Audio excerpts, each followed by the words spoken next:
Whateverland is one of the more memorable point-and-click adventures I've played in some time, a big part of which is the streamlined structure and brisk pacing that make it rewarding for those with limited patience or time for the genre.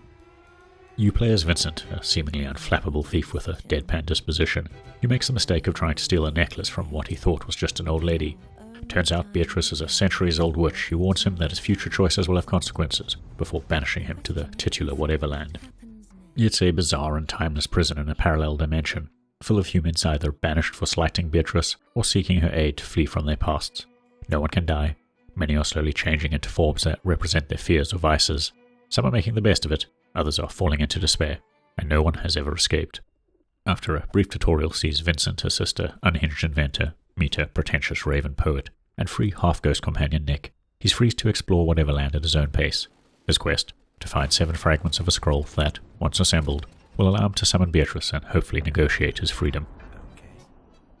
How you achieve this goal is through a mix of traditional point-and-click dialogue investigations, use item-on-object puzzling, plentiful minigames, and a somewhat transparent morality system that ensures there are at least 2 solutions to any problem. The overall tone is often humorous, but Vincent's responses can display his compassionate side, or pure self-interest. Naturally, your choices will affect the ending you receive. You can quickly flit between locations from the map screen, and each scenario has a similar structure. You chat with the person with the scroll fragment, they want something from you at first, and then you decide on your approach. You can take the path of least resistance by discovering clues and dialogue choices that will allow you to distract or incapacitate targets before stealing the fragment. Alternatively, you can take a few extra steps to try and resolve each target's dilemma, and have them willingly offer up the fragment as a reward. Progression is formulaic, but Whateverland has its quirky setting and diverse cast to keep things fresh.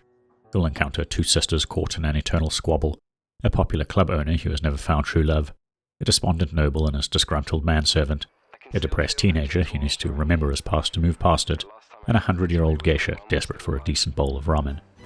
Given the genre and setting, no situation is straightforward, and they'll feature unique minigames or lock-picking challenges. You'll reroute ducting and radio waves, compose a jazz quartet, play an isometric Wolfenstein clone, and tattoo a merman. Failure is really punished, but sometimes leads to another branching solution path. The one clunky and oft-criticized minigame is Bell and Bones.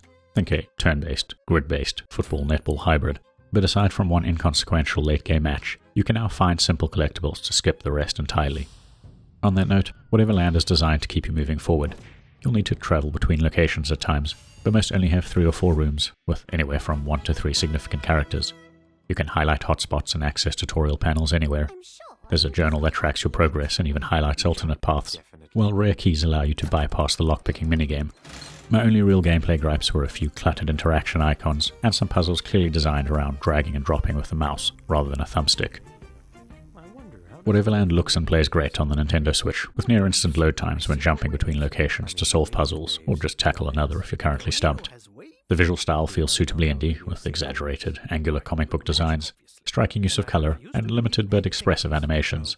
That said, I found the music and voice work did the heavy lifting. I can't speak for all the localization efforts, but the voice actors in the English language version sounded like a mix of native and second language speakers. Each felt like a great fit for the personality they portray, providing a mix of accents with some weird pronunciation or accentuation, befitting the disjointed dimension.